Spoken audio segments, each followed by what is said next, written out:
going to cover the entire network security, cybersecurity element of this conference in half an hour or so. It's going to be a little challenge. It's Corey Knifreiner from, he's Chief Technology Officer for WatchGuard. They make appliances and software. Corey's a CISSP, which those of you who aren't familiar with the term, it's another certification organization for cybersecurity, certified information systems security professional. It's kind of like their equivalent of the various Cisco certifications and so on. Yep. So, thank you very much. Thank you, Rick.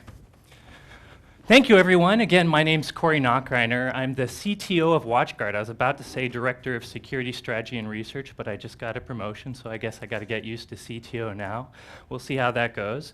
Anyways, as you mentioned, I am a security expert for WatchGuard. One of my job roles among being CTO is actually leading our research team in security research. We kind of keep our finger on the pulse of the internet underground to see what bad guys are doing so we can identify trends and create products that can help secure our customers.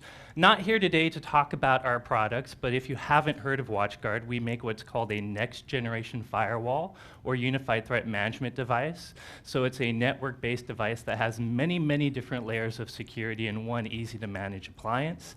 And we also have virtual versions since so many people are moving to cloud infrastructure. We have ones that work in hypervisors too. And today my goal is to give you a general, just high-level view of what the threat landscape is today. And I'm also going to tie it to broadcast a little bit. As you've been talking about all day, there's a big convergence between broadcast technology and IT technology. And this means the threat landscape will affect you a bit. And I wasn't planning on doing this, but I just wanted to kind of thank your organization, the Society of Motion Pictures and Television Engineers, for inviting me. One thing you should know about me is, while I'm definitely a noob, which means newbie in computer lingo, I kind of am a video nerd. You know, one of the things I do is I have a YouTube daily video. I do production sometimes. I do nonlinear editing in After Effects. When Mark was up here, I don't know if Mark's still here, but I was kind of curious about his NAB experience because one of my hobbies, oops, let's see if it changed over, right? There we go. One of my hobbies is actually multi-rotor videography. So a lot of the stuff at NAB, a lot of times there's cinema drones, as you hear them called. Now they shoot with 4K cameras, so you can get UHD, and you're not seeing UHD here, but this is actually raw 4K footage I got on a hike. So just know for fun, I'm kind of a video nerd. I like video technology. I think you guys are in a cool business, and I'm a little jealous of what you get to talk about. But let's jump into the presentation. What I'm going to cover today, there we go. What I'm going to cover today is, it's hard to give you a general threat landscape in 30 minutes, but hopefully about 10 to 15 minutes, I'm going to give you the high-level trends of what's going on in our industry, what keeps me up at night, what scares me for our customers. Then I want to spend a little bit of time to say what this means to you, what this means to the broadcast industry, what is your threat.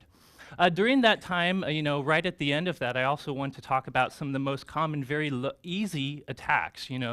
What a lot of people in your organizations, whether they be receptionists, whether they be sound engineers, whoever they are, some of the attacks that might be launched against them. And during that, hopefully I'll have time to show you a quick hacking demo. But despite the fact that sometimes my presentations seem scary, the goal of this is to let you know these threats can be blocked. There are simple defenses, some old and classic and some new, that can help you with this. So let's jump right in and just talk about the global threat landscape. If there's one thing I wanted to talk about for how the landscape has changed, it's the fact that attacks are blowing up. I've been monitoring the threat landscape both, from the industry side of things, but even the media. And over the past 3 years, I think even you yourself, if you watch the nightly news, the amount of news we get for cyber attacks is blowing up. In fact, according to one survey, there's about 117,000 attacks on various organizations a day. And this data comes from PricewaterhouseCoopers. They do a global state of information security survey. They basically survey many different people that do IT for various organizations in a lot of industry verticals. And these are how many actual attacks they've been reporting every year. And you can see it's a huge 66% compound annual growth, 42 million attacks last year for all these organizations. And I think the headlines that we'll get into, you can kind of see this. The amount of security stories we see all the time are growing and growing. Another really high-level trend, this doesn't affect your industry, but it will, and I'll mention how in a moment, but last year was very much the year of the retail breach. It began at the end of December of 2013. I think in the news you all heard about the big Target breach. This was actually a complex attack. These bad guys found one of Target's supply chain vendors, and they actually targeted him in order to get a foothold into one of Target's servers. And that's how they eventually put some very custom malware, what we call POS or point-of-sale malware. Malware designed to infect the actual devices we swipe our credit cards with, and stole a whole bunch of track data that these criminals monetize. And this became the theme for the whole year because that black POS malware, the point-of-sale malware that they used, was actually repeatedly used in a number of attacks, whether it be Michael, Sally Beauty, Jimmy John's sandwich shop. Over 1,000 different retailers, according to the FBI, got hit by this malware. So definitely last year was the year of retail breaches. But why does this matter to you guys? Well, one of my predictions for this year is you're going to see more bad guys attacking business or industry verticals. Now, if you think from a bad guy's perspective, designing malware takes time and resource. It takes energy. And if I'm a bad guy and I spend all the time writing this malware, I don't want all the watch guards, all the security companies to find it and block it quickly, because that sucks for me. So as a bad guy, to keep under the radar, I want to target my attacks. I don't want to attack the whole world like we used to do. I don't want to mass spam it to everyone. Now, there's a paradox to that, though. If I target my attacks, I'm limiting my return on investment. If I go after just you, there's a limited amount of money I might be able to get from you. But one way to keep an attack targeted but still increase the victim pool is to pick a data set you want. Credit card numbers, healthcare data, movie piracy, movies you might want to steal to pirate. Well, whatever the data is, if I pick a small group, an organization, the press, I can then write malware that specifically affects their organization, gets me the data I want, but still is small enough a volume that it keeps me under the radar. So you should expect to see this happening next year. I think right now healthcare is the target of choice we're seeing this year, but I think it's going to continue to evolve.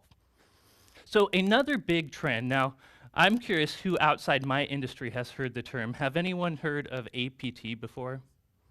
One of you. Cool. It's not, even in my industry, it's a term that's just picking up. It stands for Advanced Persistent Threat.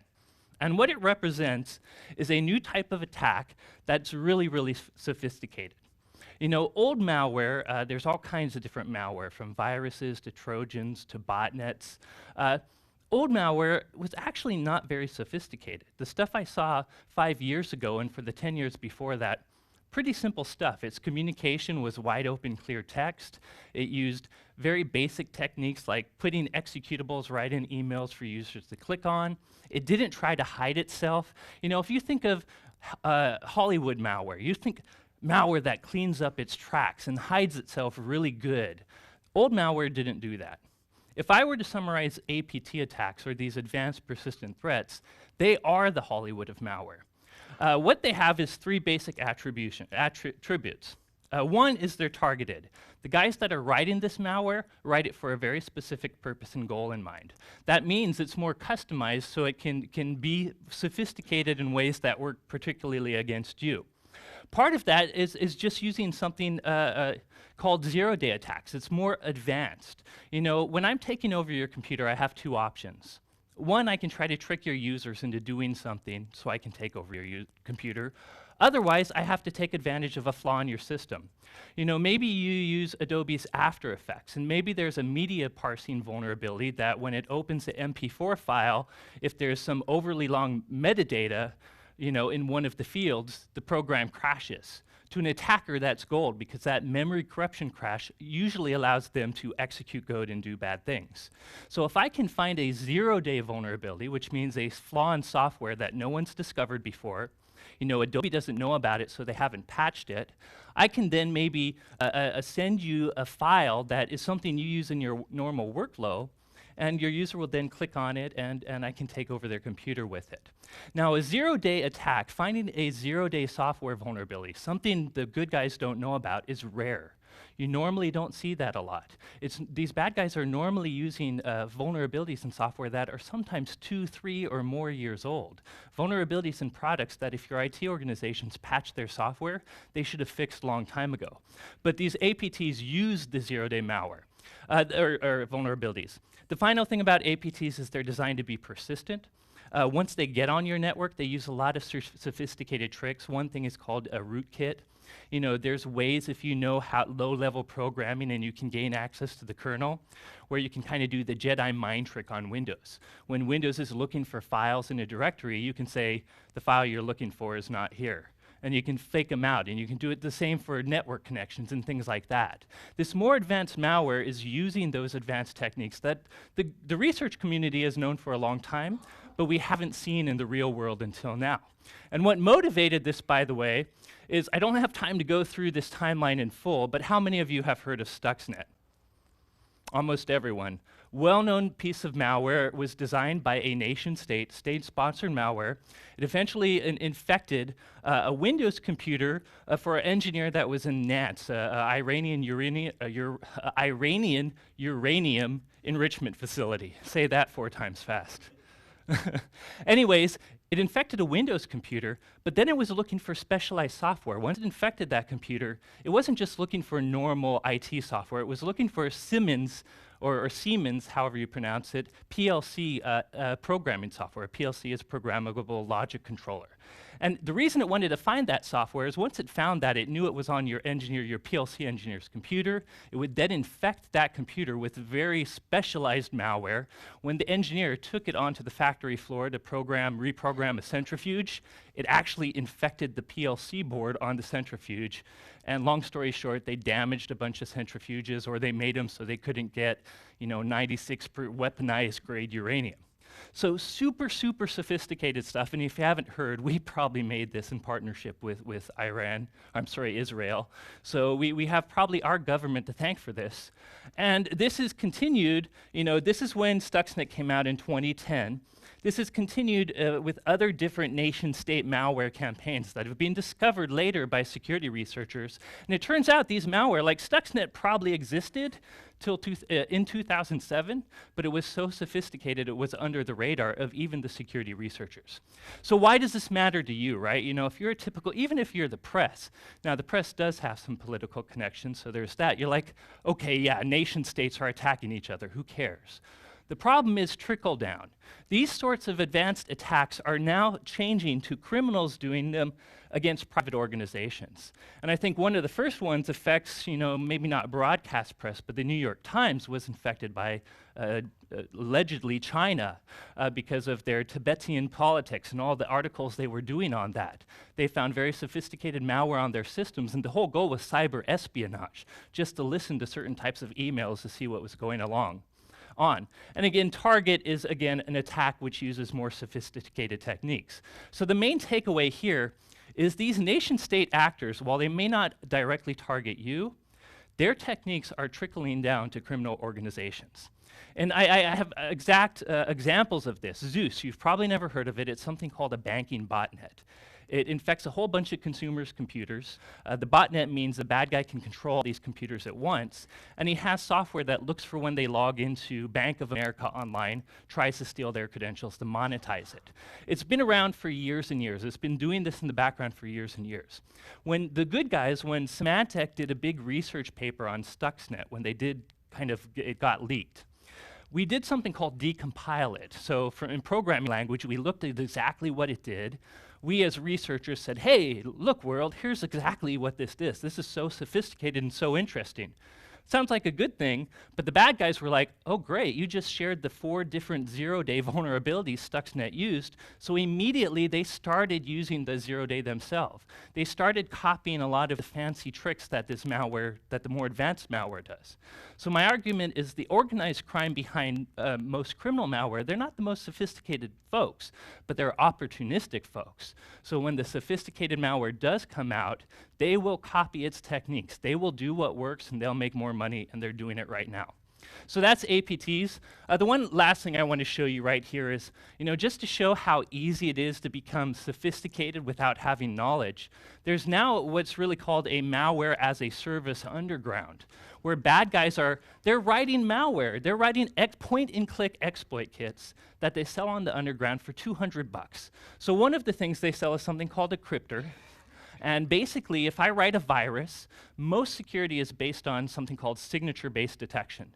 Once the good guys say that's a virus, we can write a pattern for it and we know it. But what most people don't realize is the executable file you can do something, I'll make it less technical, you can jumble it up infinite times. You can encode the same exact program many, many times using different encoding tricks to make it different again from a binary level. That gets right past signature-based detection. So now for $200, you can buy a tool that, okay, Symantec and McAfee are catching my Trojan. I'm going to browse to it in this tool, press a button, it's fresh again. No one catches it anymore.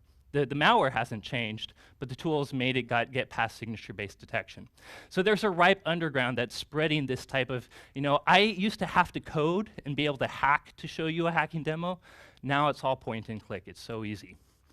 Another big trend is what I call the Snowden Effect. I think we all know Edward Snowden. I don't need to ask that.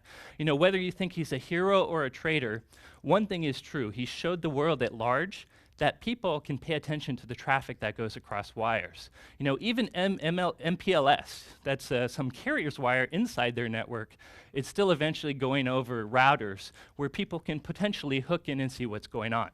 So one of the issues, one of the Snowden effects to his releases is the fact that encrypted traffic is blowing up worldwide. You all probably know HTTPS encryption, the basic encryption we use for the web. And HTTPS has doubled just in the last year. Big companies like Google, Gmail, Facebook, Twitter have gone defaulting to HTTPS. And one thing you guys know is encryption adds overhead and latency. When you have things like video that are latency sensitive, encryption is a lot to add to it. But one thing showing how important HTTPS has got is, I don't know if you heard recently, just a few weeks ago, Netflix. How much of the US's traffic do you think is Netflix?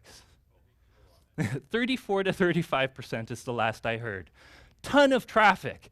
They just said that they are going to be launching HTTPS only for the stream. They've been doing logging for that for a while. They did a test a while ago where they turned on HTTPS and the cost was too much for them to keep up with, but they've gotten tricks now, so they're going to be defaulting to HTTPS. So to me, this kind of shows that even consumers care enough about security, and I'm sure probably Netflix's partners care much about encrypting that important intellectual property that they're streaming for people to potentially copy or to rip.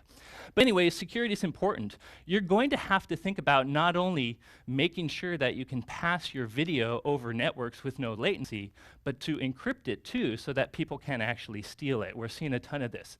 Another thing to think about there, by the way, is I probably don't have the time to delve deep, but the bad guys know we love encryption. They love encryption too. So the most recent trick for malware sites is, if I'm going to deliver an executable to you, or I'm going to have a command and control channel, a way for my malware to talk to me as a back channel, I'm going to use HTTPS myself, standard. It's encrypted. You can't see it. Most of your security appliances can't decrypt that. That's a black hole to them. So it's a perfect back channel into your network too. And that's why you also should consider thinking about security controls, that there are ways to decrypt it at the gateway and to apply security scans and then re-encrypt it along the way. But you want to make sure that your video networks can keep up with the encryption and you have some way to secure it. Mobile threats, I think I'm going to go through quick for time. I'm sure your industry does have issues. You're probably delivering a ton of content to mobiles. Mobiles, they're mini computers. They have all the same security flaws as normal computers. Whether it's Android or iOS, if you think Apples are safe, they are more safe, but it's not because they're made more securely. It's for a totally different reason. But as you can see, the real world, that list there you see comes from Kaspersky, who's one of our security partners. They do the AV for some of our products. This is the amount of mobile-specific malware they've seen year over year. It is growing. The big takeaway you should have here is, while I said iOS and Android are both potentially insecure, right now the big risk is Android devices. not because they're necessarily less secure. It's more to do with their marketplace. Apple has this closed garden where they make it pretty hard sometimes for software developers to add something. They have to go through a very strong vetting process. The developer, Apple, gets to actually monitor them to see if they're making unusual queries to the internet, and they try to make sure that only secure apps get onto the Apple the App Store, essentially. So they have a very controlled environment. They may not be more secure, but the only place you can get your apps from with Apple is that marketplace. So as a result, there's less malware on that marketplace. Google, however, is kind of open sourcey, right? They want to make it easy for you to develop for their platform. They want you to, okay, you don't want to get an app from Google Play, you just want to load one yourself? Well, your Android phone can do that. And that's why it's the more risky environment. Users can sometimes download things from third parties and get in trouble. So that mobile threats is a conversation in itself, but just know that's a big trend. But the trend you should know about, and it is important to you guys, is other people have already mentioned the Internet of Things. For me, this is just a fancy way of saying computers are in everything, and they are. They're in our cars, they're in our planes, they're literally everywhere. It's no longer just these devices, our racks we're worrying about, it's our mobile devices, it's traffic lights, it's our energy systems. In fact, I think industrial control has the same kind of problems that I believe your broadcast world has. Before, people weren't attacking industrial control systems because they were air-gapped, they used proprietary internal networks no one else touched, and they were security by obscurity. While they were using Windows or Linux machines, the software was very specialized. Nobody knew about it but that industry. But industrial control realizes there's such a big benefit to connecting to public networks, to connecting to hybrid clouds. They're no longer air-gapped, so they're not protected. And that proprietary software you use, Avid Studio or something that off the street people don't know about, that's not true security. That's security by obscurity. Once a researcher starts to realize that software is out there, just like they programmed custom malware for the Siemens WinCC program, they'll program custom malware for the green screening software you're using in a live sportscast. So do know, I think it's the convergence between IT and your industry, which is very similar to the industrial controls. So again, healthcare, our pacemakers have wireless networks in them. They talk TCP/IP, believe it or not.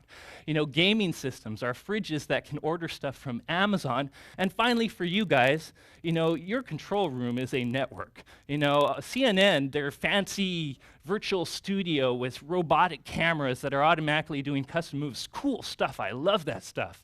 But it's a computer network, it's going to be hacked. And even that little video I showed you, these drones are using 2.4 wireless connections, and they have GPS on them, and people have already showed how you can hack into those guys. So there's a lot of potential for these computers everywhere, and more importantly, we're connecting them. We're finding so much value. Your car, you think, okay, my car has computers in it, who cares? It's not connected to the internet. Do you have OnStar or Ford Sync? Guess what? It's connected to the internet. So this is the thing that really keeps me up at night. So I hope that makes sense. That's the really high-level threat landscape. Everyone with me so far? Cool. Let's move to press and broadcast as a target. I do believe you guys are a target to a very particular group of attackers. So let's just talk a few incidents, a couple I'll go into more detail. The first one I already mentioned back in, I think it was right at the end of 2012, beginning of 2013, New York Times found malware that was living on its system for 4 months. People were paying attention to all their emails, had passwords for most of their reporters, which means they could log into a ton of systems and see what they did. More recently, just a year ago, the Associated Press's Twitter feed was hijacked. Someone said, hey, the White House has a bomb in it or something like that. Obviously, it was a fake story, but it actually caused the stock market to drop. And so you got to realize that this, to me, taking over someone's social network isn't like a hack. It's not like your broadcast system will go down, but it has huge effect on the public. More recently, I don't know if you know this, but I think it was just either last week or the week before, the Washington Post had their mobile site hacked, and so they sent all their mobile users this tweet, "The media is always lying." More recently, and these I won't talk about in a ton, maybe you agree with that, who knows.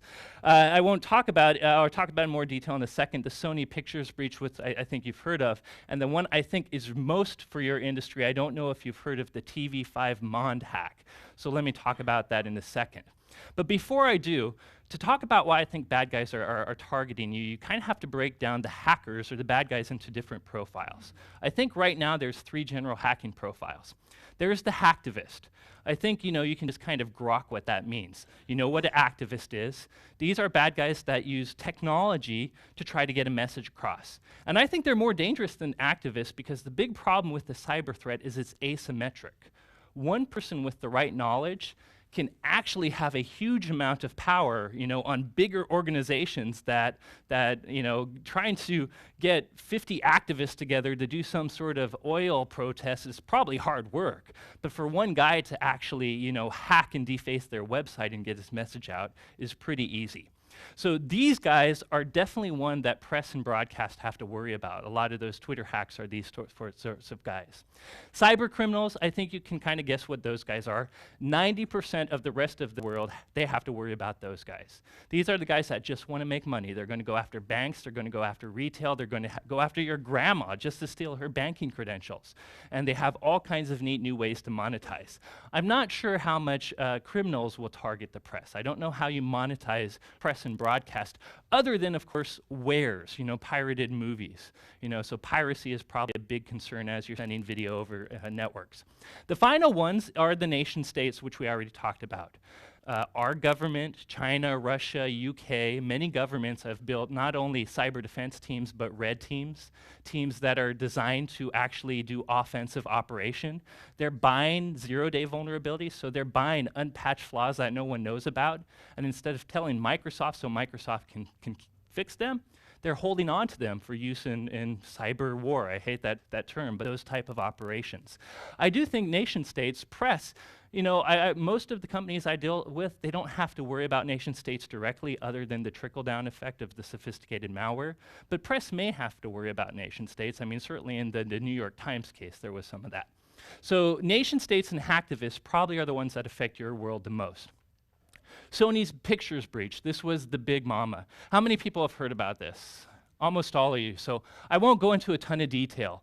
You probably know all about this story. You do know, too, by the way, besides hacking a whole bunch of computers and Sony networks to display that silly little message you see there, they eventually wiped those computers. They used something called MBR malware, master boot record malware. So at the end of the hack, they pressed a button, and over 4,000 desktops and 1,000 servers had their master boot record wiped. The computer is still usable once you rebuild it, but essentially all your data is gone. You have to start from scratch and rebuild your network. Big, big, big attack. You also probably know allegedly that this attack seems to have come from North Korea. There's many different private and government organizations that seem to suggest that. It did use zero-day malware. It did use malware, wiper malware that we'd seen before. So you know that trick where you can take malware that's caught, that we know about, but you can make it look new again? They did that in this case. Very destructive attack. But the one I'm not so sure of how many of you know about is the more recent, this just happened in April, just last month, the more recent TV5 Monde hack. French broadcaster, apparently. Does anyone know TV5 or seen their channel? Some of you. You probably know more about their broadcast network than I do, but apparently they have 11 different broadcast channels. And in April, they had a breach which was pretty sophisticated. It turns out the threat actors probably started it with something called a spear phishing email, a targeted email with an attachment to, it could have been a low-level person in their organization. That's how they got onto this network sometime in January. And then they probably waited and did what we call enumerating the network, seeing what was out there, seeing what they could find and do. But when they actually launched the attack, they started with the normal, which is just defacing social networks, taking over social media, defacing those accounts, defacing the website. But the big concerning part is 11 TV channels went dark for at least 3 hours. I assume in the broadcast world, that's the worst. I hear my dad talk about radio going silent for a few minutes, and that's the end of the world. So I assume if your channels go dark, it's a big deal. Just a second of housekeeping. Now that you've instilled all this fear in everybody, Sorry. I think this will stick. But we have Abbott generously sponsored our PM break, and we only have 20 minutes on the schedule for it. But in 20 minutes, we've got to start with John Footen's presentation, which is the penultimate presentation for today. So, please continue, and if you guys are thirsty. Yeah, or thirstier feel for free to knowledge. eat if you're interested. I don't mind if you go get food. One interesting thing about this breach, by the way, is after the breach happened, of course, a lot of news agencies came to interview the folks at TV5. One of the funniest, in a bad way, stories from a security perspective is this guy, I think he's one of the directors there, was being interviewed. And in the background, you see a bunch of papers. It turns out those papers were the usernames and passwords to all their social networks. The YouTube one was readable, and right after this happened, someone logged onto their YouTube account and said, hey. So we don't know. It suggested that it's phishing email, but any organization where you just have passwords, it's not a good idea. Don't do that, especially if you have an interview coming up. So that is a very big deal. I'm sure, I don't know how public they'll go with the details as they learn more about how they were breached, but they had a firewall. The bad guy had password on the firewall, was able to change policies. Really, really big deal. So, and if this is obviously a case of hacktivism, the group doing this said they were related to ISIS. So it is going to go, they are going to go after broadcast and media for sure. Before I show you a quick demo, I just want to give you four common attacks you should look for in your organization. Number one, you've heard me say, is spear phishing. You all have probably heard of phishing, someone trying to send you a stupid email to get you to click on something and put your credentials. That's probably easy for a lot of normal users to detect. Spear phishing is much more nefarious. Spear phishing is where a bad guy has gone to your organization, done some research, whether it be Google or scanning your network, figured out your organization chart, figured out that Sam works in accounting or he's the HR manager. And when they send that person an email, it's customized to him. It says, hey, Sam, I work for ADP. We're an employee payment system. I see you're in HR. You know, here's a PDF document that will tell you exactly what we can do to lower your costs for hiring or whatever it is. So how do you know that's a fake email? It's to you, it's about your job role.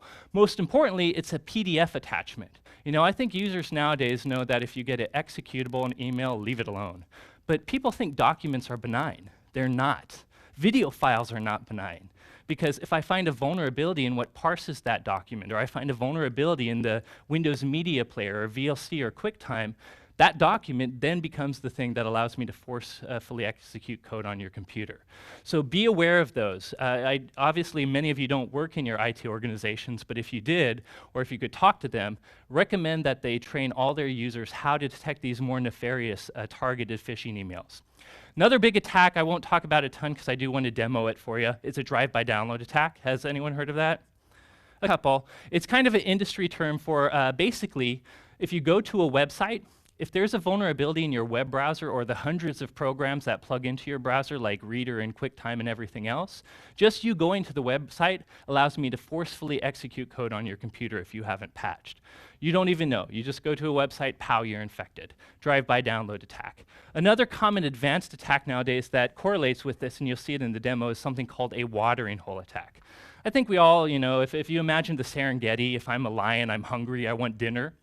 I know there's probably only one watering hole in my location in this desert. If I want to get a gazelle, I'm going to hide in a bush at that watering hole. I'm going to wait for one to come, and I'm going to pounce on him. Well, a digital watering hole attack is the same thing. If I'm a bad guy and I want to go after ABC News, you know, I'm going to think about, well, what kind of websites are broadcasters going to? You know, maybe you're a video company and you'd go to SMPT's site to figure out what the latest standards are. If I can find a flaw in this trusted watering hole, if I can find something called, I'll show you, called a web application attack, what happens is when you visit their site, I leverage that flaw in their site to actually execute code on your computer. So it's a good way to get a targeted base of victims. The final thing I'll skip through really quick is a chain of trust attack. Just know that we're seeing a lot of attackers start to realize if I'm going after a big company like CNN, they probably invested in security. I may not be able to get into them directly, but if I can get through their supply chain, I might be able to get some privileged access that will allow me in. So the Target example I gave you before where they went through the HVAC supply chain is one way. Another common example, a while ago, RSA, a big security company, they make two-token authentication. They were hacked. That alone was a big deal. A big security company was hacked, uh-oh, that's not a good thing. But they weren't even the target. It turns out the true target was Lockheed Martin. Lockheed Martin was using Secure ID, which was this two-token authentication mechanism. And the bad guys just wanted to steal the seed data from RSA in order to defeat that two-token authentication. And luckily, Lockheed Martin had some pretty good visibility tools that showed that even though it was an authenticated normal user in their network, he did something weird, which allowed them to realize this is a bad guy, let's shut it off. Many people think the true target was probably the Department of Defense, just because of the contracting they do. So that's a chain of trust hack, and we're seeing this happen in private verticals as well. So be careful when you're considering your supply chain, who you partner with, who you get things from with. This is a big attack. But, and if you don't want to see it, it's a good time to get food. I want to actually stop for a sec and show you a quick demo. I actually want to bring some of these attacks to life. So for this demo, I'm doing it all on my own virtual machines. I have a virtual network. There are two separate networks, and they're separated by a normal network firewall. This is the attacker machine. You'll see a bit more of it. Here, I have a virtual firewall. I'm actually using WatchGuard's virtual firewall, but no, it doesn't have my next generation or unified threat management security turned on. I have this in what I call a legacy firewall state. Most firewalls are stateful packet filter firewalls. They just care about TCP headers, SYNAC handshakes, and stuff like that. They don't do any application layer inspection or security scans. So to show you this attack, I have this set up kind of the way that many Cisco firewalls would be set up if they're PIXs and ASAs. Then I have two victim machines. One is a Windows 7 machine, and it's a web server. One is a domain controller. For time's sake, I might not be able to get to. So first, that drive-by download attack I explained, I want to actually show you how that works. More importantly, I want to show you how easy it is for even a non-technical attacker to do it. So I've brought up the attacker computer is actually a Linux distribution called Backtrack or Kali Linux. It's a free Linux distribution you can download, has a ton of hacking tools built in. It's designed for what we call in our industry penetration testers, for good guys testing your network, but the truth is bad guys use it all the time. And one of the tools is Metasploit. So exploiting these software vulnerabilities is really hard. You need to know assembly. You need to know how registers work. But this exploit framework, this kit and this GUI for it makes it really easy. If I'm a bad guy and I want to set up an evil website that might be able to hijack people's computers, maybe I realize that Java, most people have Java on their computer, very common, mostly if you do multimedia applications. All I have to do is in this GUI search for Java, and this tool tells me a whole bunch of exploits for Java. I'm going to go ahead and pick one. This one actually used to be a 0-day back in 2012. It was fixed in 2013. And this tool brings up a nice user interface for me to enter some parameters. Now, realize, since I'm setting up a drive-by download attack using Java, so I'm setting up an evil web server, one of the things it asks me is what the IP address of the web server is. Because this is a good guy tool, it will default the web server to 8080, but if I'm a bad guy, I will just change it to the port that you normally use for the web. And the only other thing it wants me to fill in is where on the web server, what the URL for my attack will be. For simplicity's sake, I'm just going to put a dash there, so it's going to be right in the root of the web server. And just by entering that information, the last thing it asks me for you to know about is the payload. If someone visits this website, the attack works, what do I want to do? This is where I can say, well, download this malware, set up a command line shell, set up a remote desktop app. But in this case, I'm going to set up what's called it's an interactive Trojan that I'll show you when the attack works. But just by setting up those few things and pressing launch, that's how easy it is for me to set up an evil website. You can see the website's running on port 80. It doesn't take any specialized knowledge nowadays with these tools. So now I have a evil website waiting on the internet. This is where the challenge comes for the attacker. How do I get people to come to my evil website? Well, there's a ton of traditional ways. I can spam out email or target with spear phishing email, an email that has a link to it. And again, people think links are benign. They're more benign than attachments, so they might click on them. I can do a social network post with a link in it, instant messenger. But in this case, I'm actually going to take I'm going to do a watering hole attack, as I showed you before. or talked about before. So on this victim computer, this Windows victim computer, it's a web server. It's running a well-known Apache web server with MySQL, and you'll see what the website looks like in a moment. But from the attacker computer, I'm going to go ahead and visit that web server. And I was going to change this to be like the SMPTE forum site instead, but you can see in this case it's pretending to be a fake veterans forum site.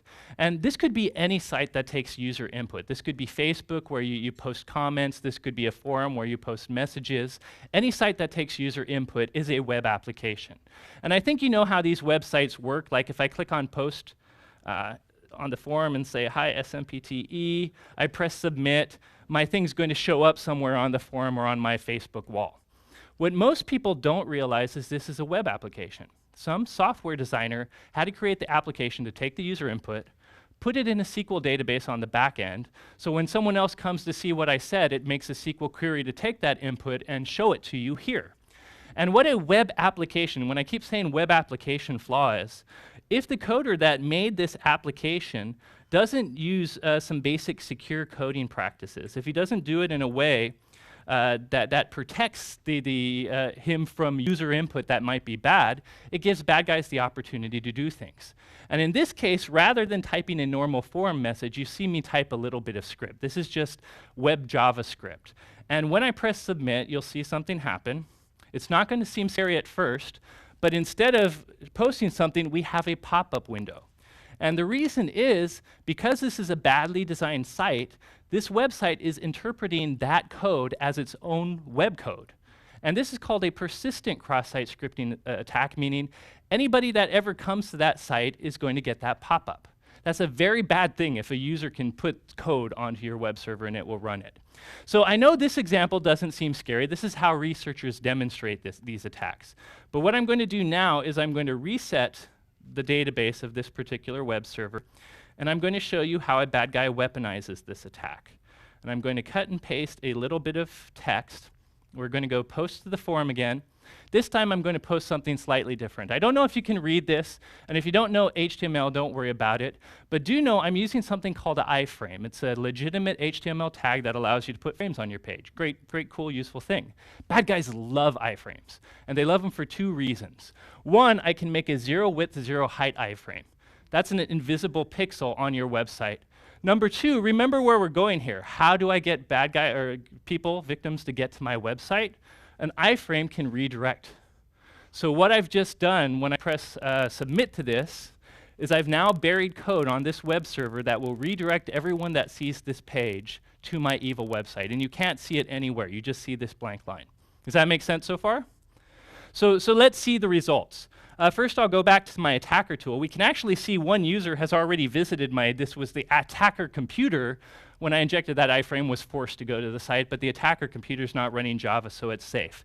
But I'll show you how this works at the end. You know, this is the victim computer. As the victim, I'm going to go, in this case, it's my own site, but this could be anyone on the internet going to your site. I'm going to see what all my friends have been saying on the forum post. I'm going to press submit. You see there's a blank line here. Nothing really seems to happen, but let me show you the attacker computer. We have someone coming to the site. The attacker computers forced this evil bit of Java on the victim computer, and because the victim was not patched, it actually ran the Java, and I now actually own the victim computer. Now, what's scary about these drive-by download attacks is from the victim's perspective, you know, I could keep browsing this site. I could even close Internet Explorer, and God forbid you have an important file on your desktop that has all your passwords and stuff, but I could open this important file. To me, my computer doesn't seem hacked, right? But to the attacker's perspective, I now have full control. With this tool, I can do things like, let's just take a screenshot. That's quick and easy. Now I actually have a screenshot of what he opened. For the nerdier people like me out there, I could just launch a Windows command shell. So even though I'm on a Linux computer, I now have a command shell on his desktop. And this is the penetration into your network. And remember, this could be your accountant's computer, but now I have a platform. For time's sake, I'm not going to show this part of the demo, but I have a platform to go to the rest of your network. This is behind a firewall that has NAT, network address translation. That means all your computers are private. I shouldn't be able to reach them. But now that I have this foot in the door, you know, this tool allows me to set up pivoting. That's a fancy way of setting up a reverse NAT. Now I can use the inside-out connection I have on your client computer to talk to all your internal computers. I can then use this tool and that pivot to scan the rest of your network. And this is where I'm going to find the other computers. So even if I just get the accountant's computer, I do this, eventually I might stumble upon your servers. I might stumble upon your domain controller. And because I have this computer, if I had more time, I would show you how I can start to do things like dump Windows hashes. Dumping Windows hashes, basically a hash is the way a computer stores a password. One, I could just crack those hashes if you use bad passwords, but with Windows, I don't even have to crack them. Windows has this pass-to-hash flaw, which means I can authenticate on all your other computers using these Windows hashes.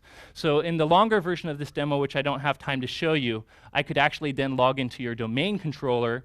I could grab all the hashes there, and once I have all the hashes on your domain controller, it basically means I can log onto your network as any user. So I can log on to as your sound engineer's user, access any server he accesses, and have full control. So that's a quick example of a demo. Did that make sense? So now that you're good and scared, I should have put a slide next that just had kittens, right? Just so we relax, kittens, we're all okay, they're cute. But I forgot to do that, so I'll try to calm you down just by saying, this stuff seems scary, and it is. Legitimately, I do want you to open your eyes. But every single one of these attacks have defenses. But if you're actually doing old school defenses, if you're still relying if your IT guy says, I have a firewall, we're okay, you're probably not okay. You need to implement better defense. So high level, what can you do or recommend your IT organizations do to fix this? Well, first of all, a mantra in security for decades and decades is defense in depth. If any vendor in the world says, hey, buy my one thing, I can fix all your problems, they're absolutely lying to you. Unfortunately, even I can't sell you a silver bullet. There's not one thing that will protect you against all this. But in security, that's why we layer defenses. That's why we put together different defenses. We have firewalls. Firewalls block traffic coming outside in that we don't want, but that doesn't do anything for the holes we open inside out to let users out. So while firewalls might block one attack, they're not going to block your users from getting to site. So you need to layer things like intrusion prevention systems. Our intrusion prevention system recognizes that Java attack. So if your user goes to a site with that, we could actually recognize and block that attack. Let's say there's a zero-day flaw, a flaw that intrusion prevention doesn't catch. That's where anti-malware services might be able to catch the payload coming down. You need that too. But then I mentioned how nowadays payloads can be recrypted, jumbled up to get past signature-based defense. That's why future protections like APT protection or advanced threat protection, there's new ways now to catch malware in attacks without signatures, and I'll talk about a little bit. But the point is, you need multiple layers of defense to protect your organizations nowadays.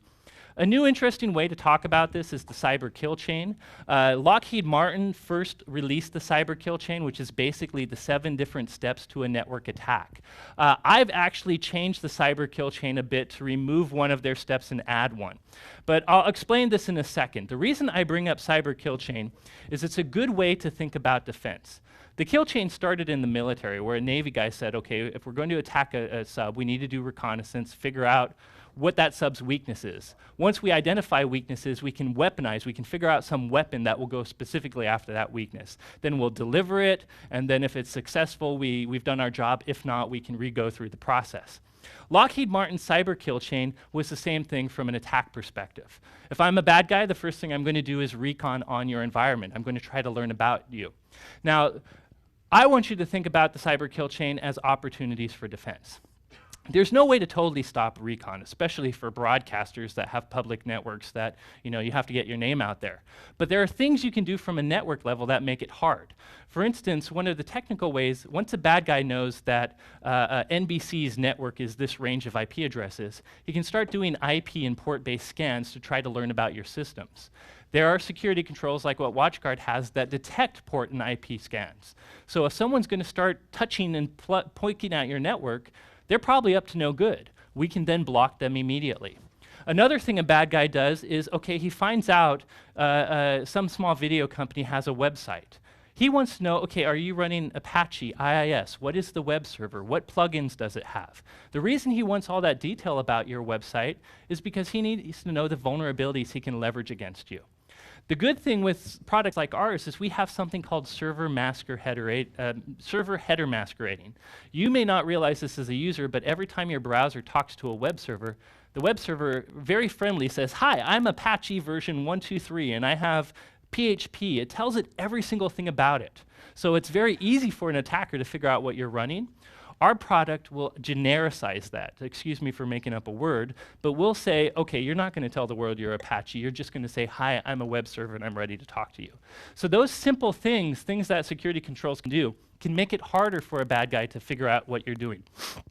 Delivery is where security really kicks off. There's tons of ways to deliver malware into your network, whether it be email, web, network services, even video parsing applications with a bad video. Delivery is where you need more than a firewall. You need things that will scan things for intrusion, scan malware, so on and so forth. Did you want to cut in? I'm right at the end. Okay, I'm waiting. Oh, cool. So the point is, firewall's not enough. You need other security controls to actually scan the traffic you allow. If you allow port 80 in or out, you need to make sure that's clean port 80. Intrusion prevention systems can help. Anti-malware systems can help. But the mistake a lot of companies make is, up until now, all of this is preventing an attack from getting in. You also need security that can prevent an attack from getting out. Don't stop here. Let's say an attack makes it into your network. Someone just walks a laptop in. The malware usually has to call home on what we call a command and control channel. There are security controls that can detect that. When it tries to call home, we can block that and defang the malware. So think about inside-out security too. Another interesting thing, and this is probably really important for your networks, is a lot of traditional organizations have a very flat network. If you're an employee, you're all on the same network, you're all equal trust. You can't do that nowadays. You need to segment networks, both IT operations and I would assume broadcast operations, by role. You don't want an accountant in your normal business operations to get infected, and that's how someone gets on your broadcast network. So make sure to have strong security controls actually segmenting your networks. And if you use controls like next generation firewalls, that means even if a bad guy gets your accounting computer, he has to jump through all the security hoops again to actually get to your broadcast network. And finally, even if someone has all the keys to your kingdom, there are even DLP technologies, things that can catch certain types of confidential data as they leave your network. So consider those too. I'm going to skip advanced protection for today because we're really running out of time and I'm getting a hook. I will say for this I can probably skip too because the person before me talked about how important visibility is. This slide basically represents that on average we're not finding attacks till 80 days later. Why is that? Do we suck at security? No, the truth is most of our tools to find attacks are still based on logs. There's CLI. They're this thing that doesn't give us data. As you guys know, when you're doing video streams, you probably have 1 million log lines a day. How do you find that one little log line that represents an attack happened? You don't unless you have visibility tools. So as you look at security controls, just like you're trying to monitor network traffic, find security controls that can actually turn stuff into visibility information. So I think I'll end. This mostly summarizes the tips. The last thing I recommend, patch your software, patch your software, patch your software. For the Internet of Things, remember a router, a web-based TV camera, even an HD broadcast camera, it's running software. Update that firmware. They call it firmware, but it's software too. It can have vulnerabilities and has in the past. Make sure to update it. And finally, I think you guys know this well because I heard other people talk about it. Disaster recovery, business continuity. Have a backup plan if your broadcast channels go down. It can be redirected somewhere else. But with that, thank you so much for your time. Sorry I went so long. If you want to learn more about security, I have a daily video at that blog. Thank you.